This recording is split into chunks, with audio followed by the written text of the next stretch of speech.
حضرت مولانا الیاس اتار قادری صاحب المعروف بھی امیر اہل سنت جماعت اہل سنت کے آبرو ہیں،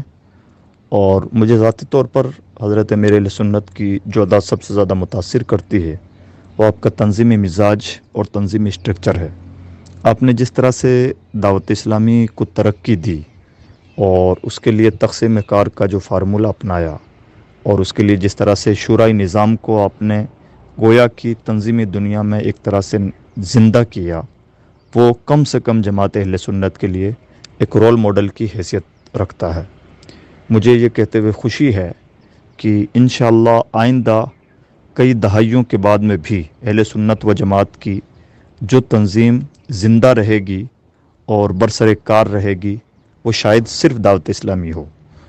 ماضی میں بھی ہماری بہت ساری تنظیمیں زمانے کے ساتھ اور ان کے بانیوں کے انتقال کے ساتھ ہی دفن ہو گئیں، اور اس وقت بھی بہت ساری تنظیمیں ایسی چل رہی ہیں جن کے بارے میں یہ وثوق سے کہا جا سکتا ہے کہ شاید ان کی عمر بہت زیادہ لمبی نہیں، محض اس لیے کہ ان کا اسٹرکچر آرگنائزیشنل اسٹرکچر نہیں، اور وہ تنظیمی سائنس کے مطابق نہیں چل پا رہی ہیں۔ لیکن ان تمام حوصلہ شکن باتوں کے بیچ میں جب ہم دعوت اسلام پر نظر ڈالتے ہیں تو بے پناہ خوشی ہوتی ہے کہ تنظیمی سائنس کے مطابق دعوت اسلامی نے اپنے آپ کو ڈیولپ کیا ہے، اور اس کا نتیجہ یہ ہے کہ انشاءاللہ دعوت اسلامی ایک لمبی مدت تک جماعت اہل سنت کی خدمت کرتی رہے گی۔